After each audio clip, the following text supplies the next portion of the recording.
This is the 217 Recovery Podcast with Corey Winfield. I know this is all over the place and makes no sense, but let me get out of this ditch. Does Marnie agree with this? I don't know. She's probably not. She doesn't listen to the podcast, so. And Mitchell O'Brien. That was not in What to Expect When Expecting. Was not.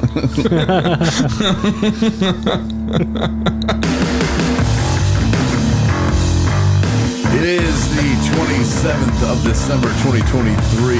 My name is Corey Winfield from the North Studio in the office. And joining me in the studio, obviously, Mitchell O'Brien. Mitchell, how are you doing? Good day. I'm doing good. Yeah, I love that laugh there at the end. I was noticing that too. I'm like, I laugh at myself more than the average person, I think. What to expect when expecting. Well, I don't think that was in that book. I'm not even sure what we were talking about, but it had something to do with expecting the baby. Mm-hmm. And then I think it was also some parenting struggles I've been having lately. yes. Yeah. The school calls and stuff like that. Yeah, So you're showing me this is what you have to look forward to, Corey, and I'm still in that naive state of not my kid. Nope. yeah, I said that too when he was 3-4 years old. My kid's not going to do that. Which we'll get into kid talk because I really want to do that. We're also going to get into 2023, like a year in review for Mitchell O'Brien. Like this podcast is dedicated to you and your year. Recap. Yeah, so we'll get into that. But let's go back to kid talk real quick.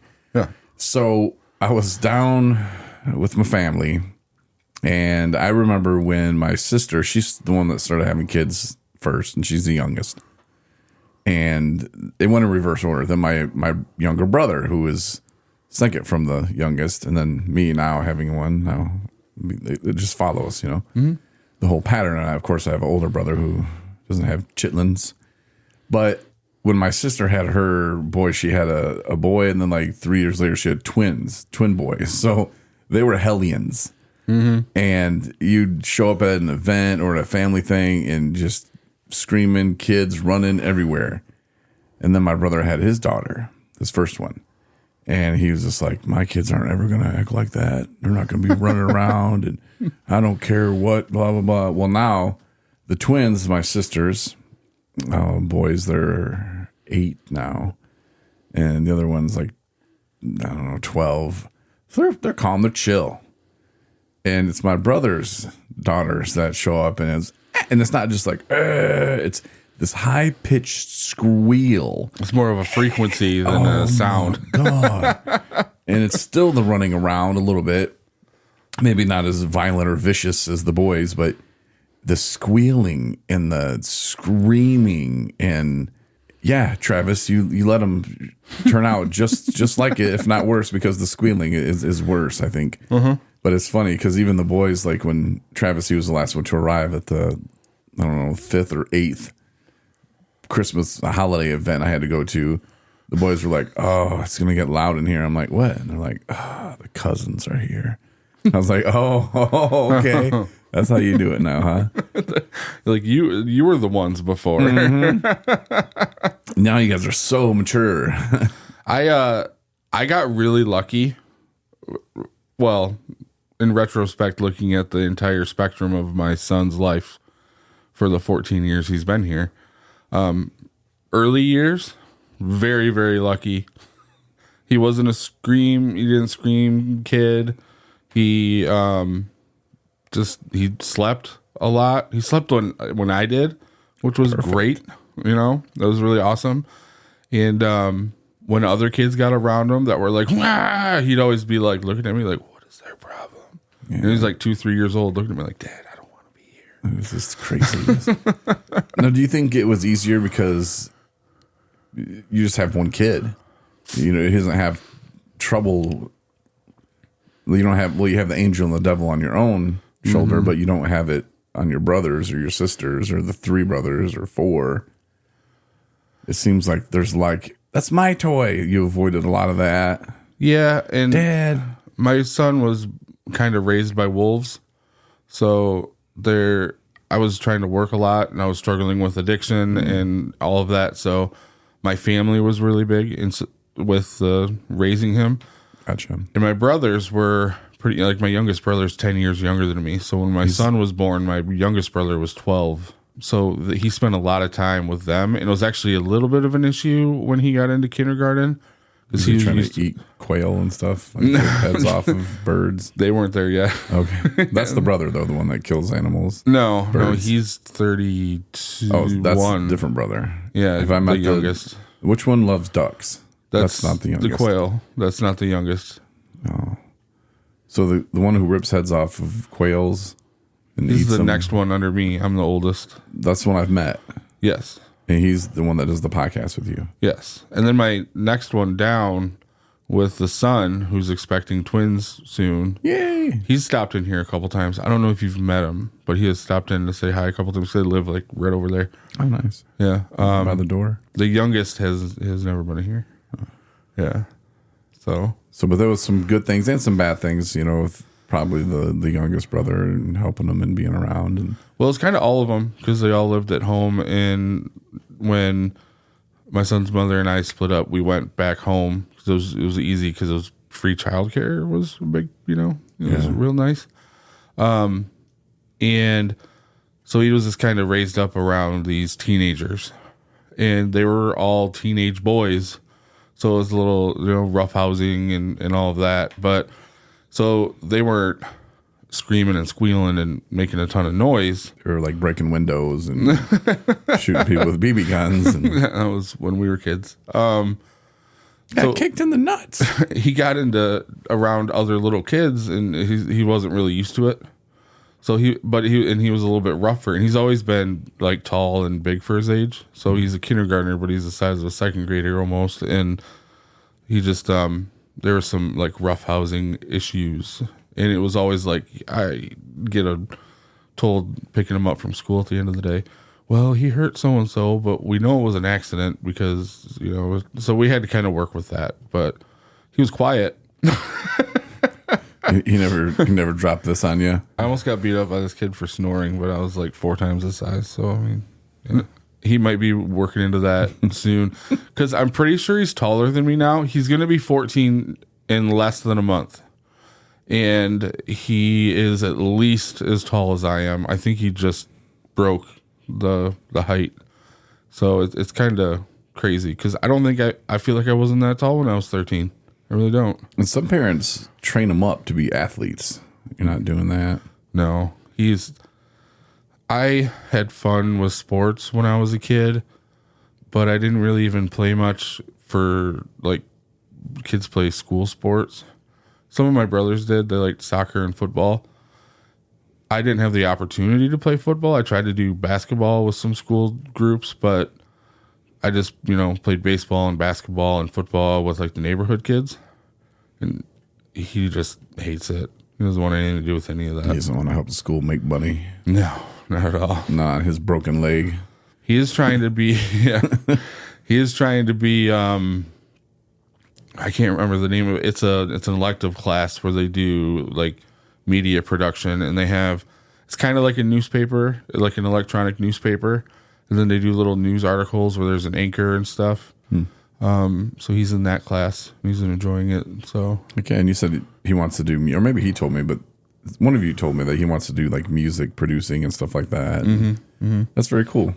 Yeah, he's made a couple little things, and he really enjoys it. He could help us make a song. The 217 song? Lay the beat down. Yeah. Yeah. I could make a song in 2 seconds. I think we need a song called the 217 song. The 217. Just the 217 song needs to be one of them. Just name it that, and it can be maybe a recap of 2023. You could do that. Every year we'll make a new song. Yeah. We need that Harry Mack guy. Harry Mack. He does freestyling, and it's kind of. You've never seen these videos? They're on the YouTube. Maybe. This dude gets on. He's an older white man, and at first I saw him. I don't know. It was a couple years ago, and he would just like go up to the street and be like, "Yo, yo, yo." He does that for way too long, in my opinion, as a rapper. Yeah. As a fellow rapper myself, he does it way too long, and then he'll say, "Give me a word," and you'd be like, "Cheeseburger." And he'd be like, "All right, yo, yo, yo, yo, yo, here it comes, yo, yo, yo, yo, Bergen down the road with my burgundy car. Looked at Mitch and saw a cheeseburger store, and you're like, wait, what? He'd be like, yo, ha. And they'd be like, you killed it, dude. Ha ha. Well, he's either doing one of two things. He's either like setting up his tempo or thinking out the entire rhyme before he starts. So it's not actually freestyle. How do I start the cheeseburger song? What do I say? I look at Mitch and then I just go with cheeseburger. Like he did one of his raps like that. Like he's on this, I don't even remember what it's called, but it's like something that younger kids use where they're just like bopping around the earth, talking to different people or whatever, showing their private parts or whatever they're doing. TikTok? No, it's some other thing. But anyway, he's on there and like you just pop up and you get like 10 minutes to talk to these people. That's something I assume. I have no idea how it really works. I don't know. That's what it looked like because like they would pop up and he'd be like, yo, I'm gonna rap you guys some freestyling. And like these like 12-year-old girls are like, okay. Like they're looking at their phones, like looking at the screen like, okay, weirdo old guy. And then he'll be like, give me 3 words. And they'll give him like young people words. And they'll be like, okay, yo, Arctic Monkeys is my favorite band. Because they were like, chick was like, my favorite band's Arctic Monkeys. So Arctic Monkeys is the word you have to say. And I might have actually seen this in a reel or something. How to Catch a Predator. That's just watch it. You'll see them on YouTube and they pop up. And there'll be older people too on there sometimes. But mostly it's like these young girls, these young kids. And just like, bro, that's the only place you can go for this. Like you can do a 217 rap. So now I'm beefing with him. Yeah, you can call up TJ Miller and they can both combine to do a rap on my ass. They need it to stand up to 217. I would just start my shit out like this. Got your ass and your parents' ass. Boom. That'd be the song done. That's why people don't clap back to 217. They're afraid. Mm-hmm. They don't want to get hit with the Got your ass. Nope. Sorry, TJ Miller. That's aight. If you don't know what I'm talking about, go to our YouTube and watch the TJ Miller, Corey Winfield beef video. It's on my page too at 217recovery.com. Mm-hmm. I felt weird about putting it on the main page. So I just put it on my page. Gotcha. Because I can take the heat for dropping F-bombs. Well, and the original video was a little bit pointed in your direction. Mm-hmm. So I can see that. And I out of respect for TJ Miller, something he doesn't have for me, I bleeped his F-bombs. Yes. But to prove a point of what he said, I had to not bleep mine. So, just saying. Everybody thought that was hilarious. They're like, why is he censored and he's not? It doesn't make any sense. Prove a point. Yeah. We don't need his filth. That's what I'll tell people now. It was educational. Yeah. That's how it's respect. Yeah. It's respect. You got to respect the one who has respect for the other person in the beef. Mm-hmm. It's like being the bigger person. Yeah, there you go, TJ Miller. There's your more 15 minutes of fame. Oh man.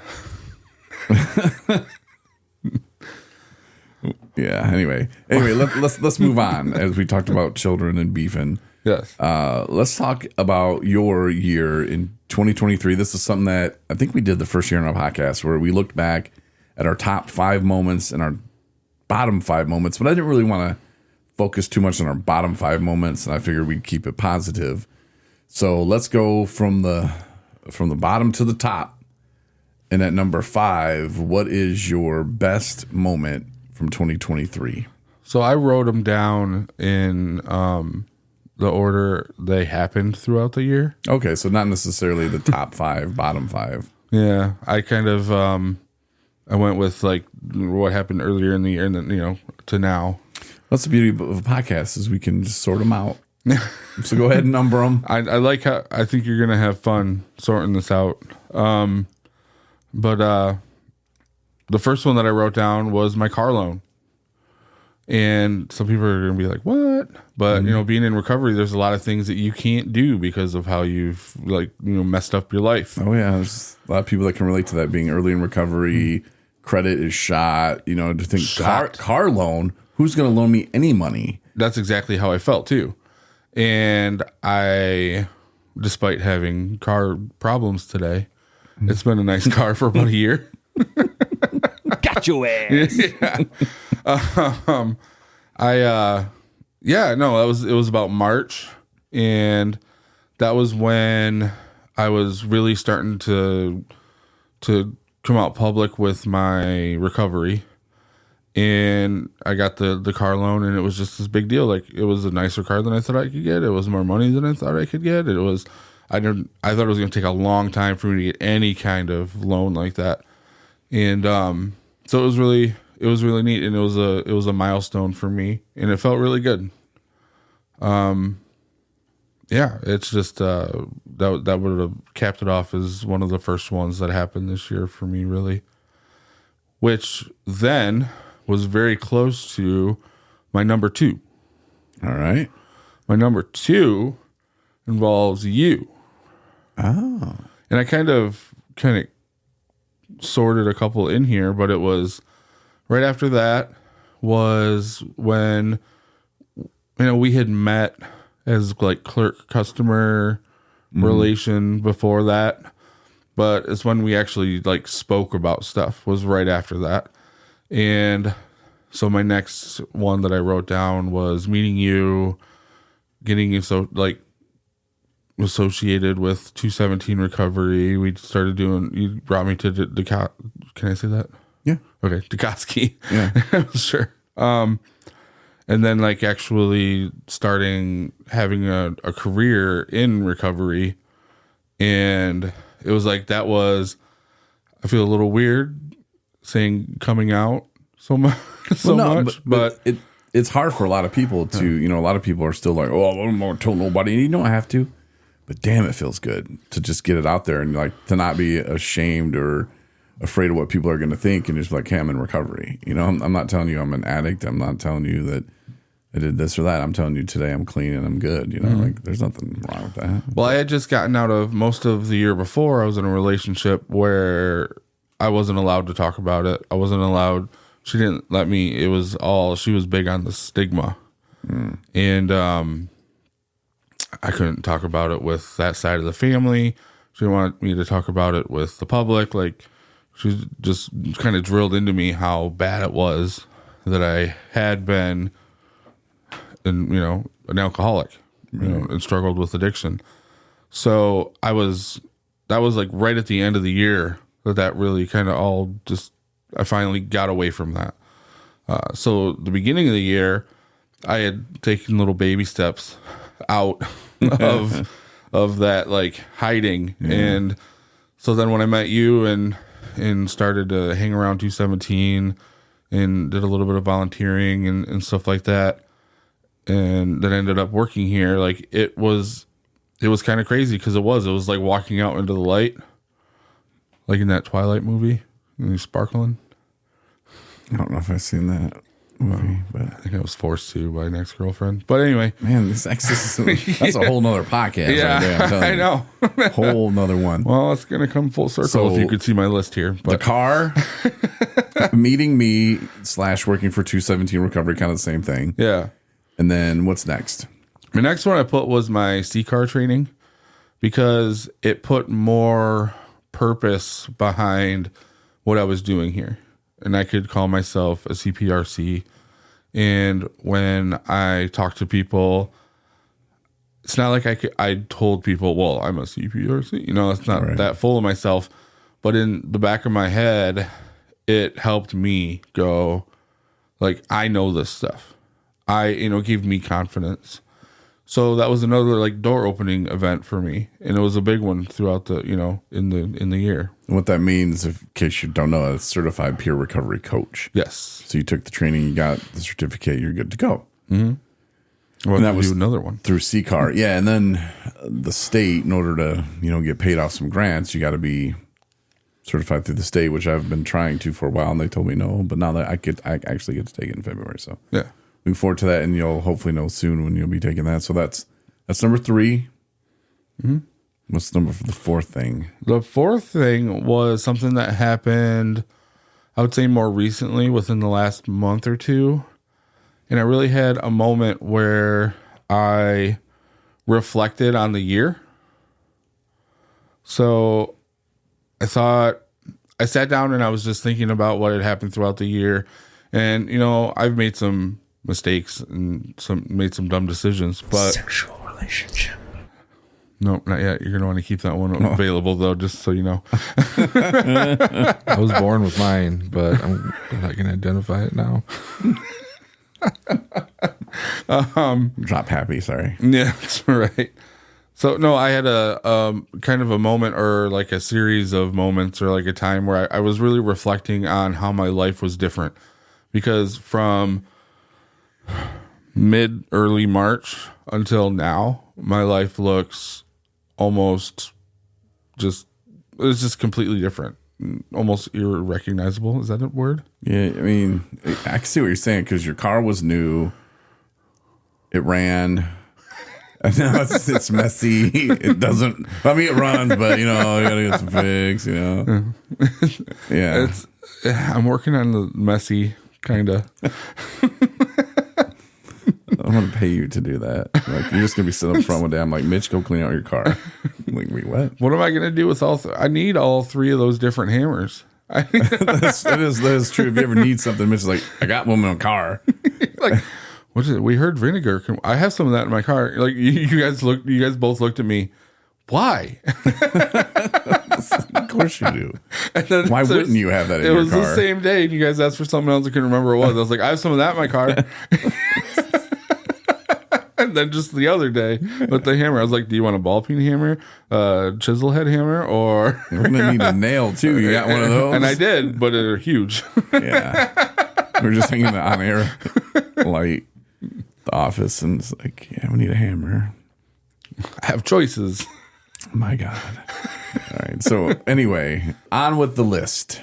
So the reflecting, and so I thought about some of the recognition I had got, the certification, some of the other trainings I had been through, having the car, the relationships that I've built with you guys here and the people who come in and out of here, and the connections I've made in the recovery community through here and out of here, through the different organizations that we work with and experiences that I had.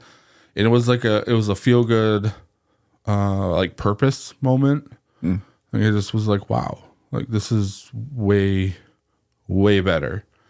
And I had been in recovery for just over 2 years when I had met you, but I didn't get much of that because, like I said, I was kind of hiding in the stigma box, and that didn't feel good. It really didn't. I was basically living my life being told what I should or shouldn't feel, and I didn't like it. So just this last year has been such a big transformation for me. And I look back at my life before, and not just before this year, but before getting into recovery and all of that. And it's like I'm going in a completely different direction. And I remember being so scared of that back then and going like, I don't know anything about this stuff. I don't know anything about when it came to recovery. I'm like, I don't know how to live my life that way. I've been living my life in addiction for 16 years. That's all I know. In that relationship, I had known her for 10 years and we had been in a relationship for over 2. And I was like, I can't do this anymore, but how? Like, this is the only way I know, because I got into recovery like at the beginning of it. And so that was the only thing that was synonymous with my recovery journey at that point. Leaving it was one of the best things I did. But it was scary at first because it's like I didn't know how to do it without it. And so there were kind of a lot of jump off points where I had to take a leap of faith. And I had that reflection time to really look back and go and just reflect on how awesome it was. Because you came to a point, even when working here, where first you're like, yeah, that's pretty cool, pretty interesting. I think I might be interested in that. To like, well, I don't think I'm going to do that just because, it's just, and I think a lot of people go through that, and it's just like exactly what you said, the leap of faith that you have to have. And Steve Harvey has a book called Jump, and he talks about that too. He's like, you got to jump and just know that God's going to catch you. He didn't get you this far to watch you fail, but if you don't ever try, you're never going to know. Just like your podcast that you're starting, like these are new things that you never would have done in the past, I don't think. Mm-mm. And the art that we put in for the art gallery show through CMH at the library. Like, you and Justin killed it, man. Like, you guys had the best looking stuff there. Yours actually sold. And man, I'd be kicking myself because your drawing was awesome, dude. And I would have put some zeros on it so it wouldn't sell. Like, it was that awesome, you know. And Justin gave his to his mom, which, you know, I'm sure we'll talk about when we do his year in review. But it's nice to see you guys grow and change. And your blogs, I mean, look at that. Oh, You yeah. know, how far they've come, and you can actually see the progression of, like, this is where I started and this is where I'm at today. You know, and those things are things that you probably wouldn't have tried before. And, you know, if you would have said no, you'd still been working at that old job. And hey, there's nothing wrong with that. There's some cool people there, but Yeah. I think that you've grown as a person more here than you would have there. Right. And that was a needed stepping stone, you know, Yeah. to get into it, you know, what I was Absolutely. doing. And the blogs is a really big one because I'll write a blog now and I'll be like, oh, wait, this kind of sounds like the old ones. Let's reword this. And, you know, I put money out there. There are people who want to write a blog that are reading your blogs now. Yeah. I go, all right, Mitch did it like this, so I'm going to do it like this. Yeah. And that's kind of what I did is, Yeah. and you gave the suggestion, you know, hey, if Many you want to times. learn how to write a blog, go read a blog about how to write a blog. You didn't put it that way, but that's pretty much what I did. I think you said there are videos out there about it. And then I found blogs about writing blogs and went there, and I've been trying to have my colleagues do it as well. But it was cool, and you just get. And I'm the kind of guy I'll read an article about it, and not all of it sticks. Yeah. But you read a couple of them, and I got a little bit from this one, and got a little bit from that one, and learned a couple tips, and then people read them, and I'll get feedback, and I like how you did this, and I like how you did that, and this kind of sucked, and it's like, okay. Let's take a little bit here and just put it together in my style. You know, that's a good way to go about it. So that's a pretty good idea. Yeah. So is that your list in completion then? That was 4. We got one more. We do. Oh yeah, the big one. We got the big one here. I watered all of the plants. Oh. All of them. Oh, well, congratulations. That's a huge thing. As an update to the plants thing, and it was I don't know if I can say this on air. This was Marnie's favorite plant. I walked by it the other day, and there was a leaf broken at the stem. And I was like, who could have done this? Fabulous. Right? So if you didn't notice, I'm trying to get roots off of the broken piece in the meeting room because that's got the biggest window in the office to get sunlight. I'm trying to save it or get a second Marnie's favorite plant growing because I read and heard and somebody said put it in some water and it's still like green and nice. Like, little roots might come out of the broken end. Mitch. Well, hey, So- maybe I'm not. I figured it's Plant either going guy. to start to die and I'm going to throw it away, or maybe we get a baby plant of Marnie's favorite plant. So I don't know who broke it. I walked by and I was like, "Ooh."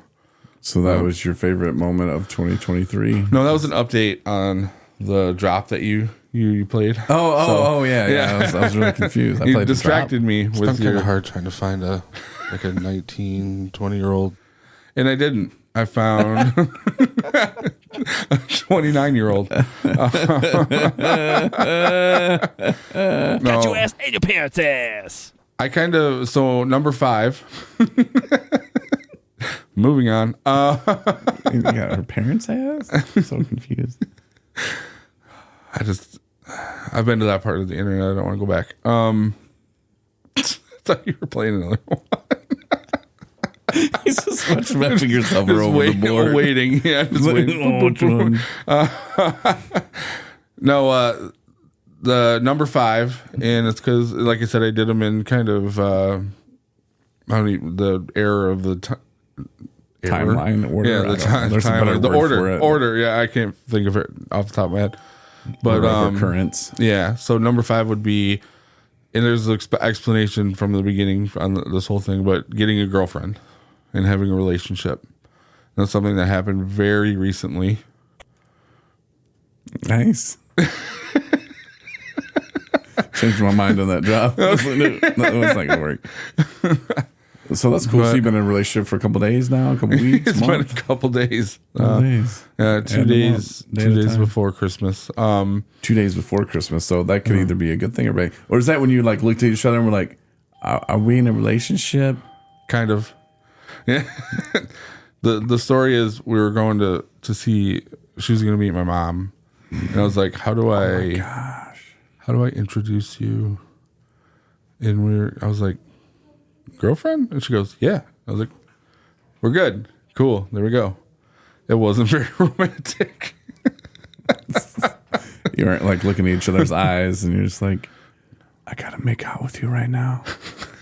I'm gonna be with you, girl." Sucking face. If you couldn't make that noise again.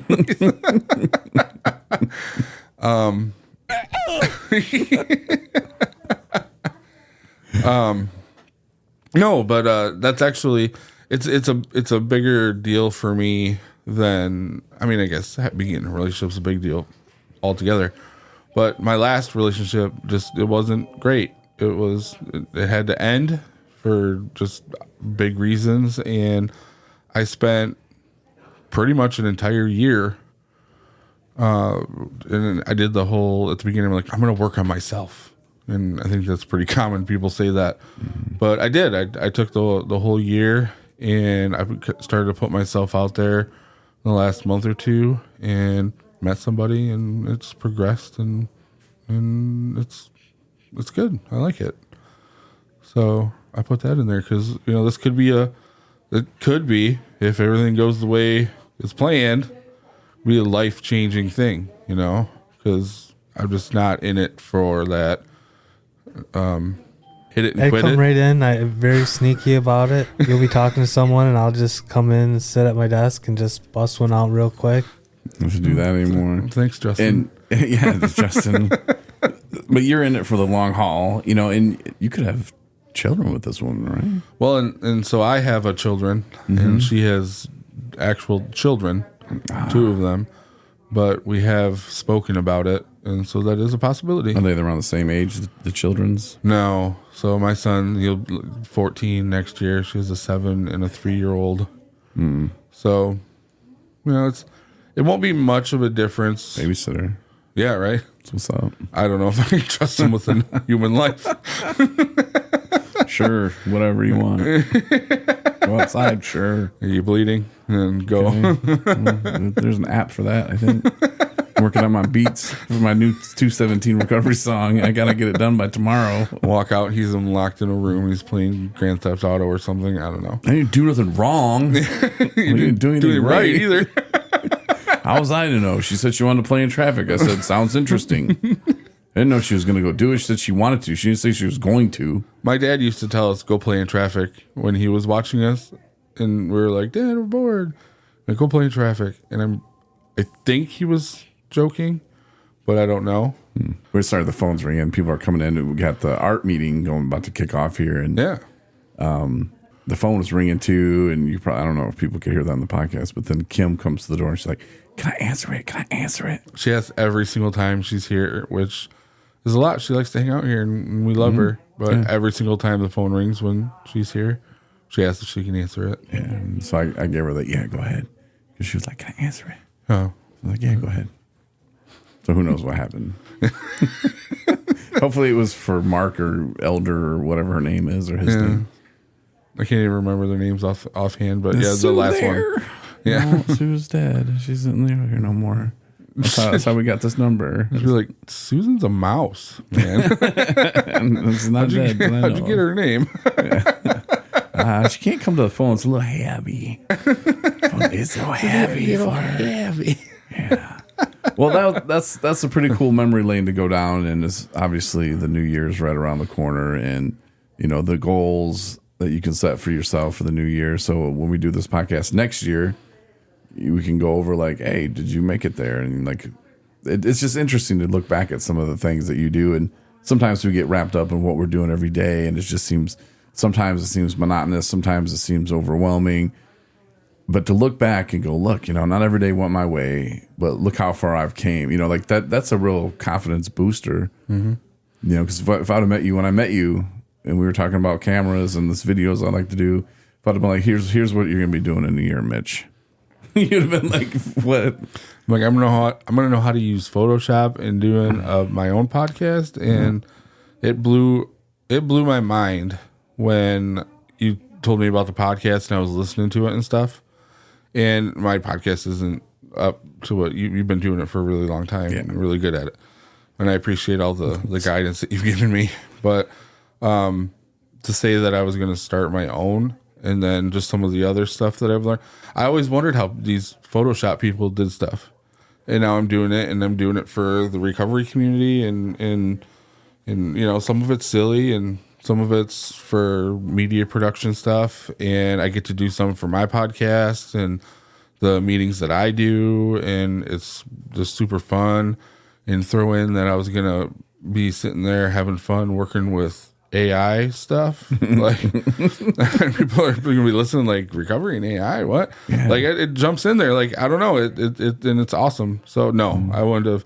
I've been like, I'm a recovering alcoholic that's working in a vape shop, bro. I'm like, nah. Yeah. This is what's going to be happening, dude. Yeah.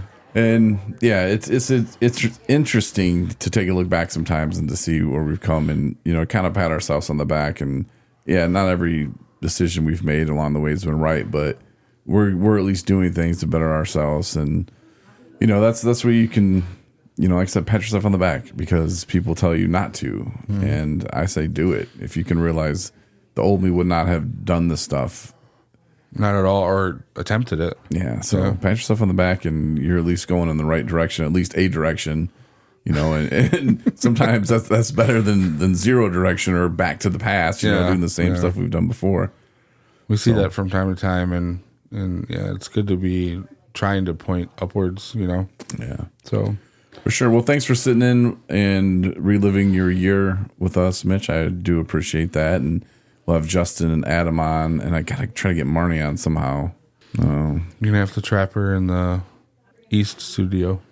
Yeah. Is that what we're calling it? The home studio. Oh, home studio. Okay. Yeah. She was trying to call it the South Studio. I'm like, honey, it's not South of here. It's East. No, it's not. But that's a whole nother podcast as well. Maps. Meh. Yeah, you don't need those. She can kiss really well, so I like that. Who needs maps when you can kiss like that? Nah, but thanks again for coming on, man, and have a good rest of your year, and I look forward to working with you in 2024. Yes, definitely. I appreciate everything, so thank you.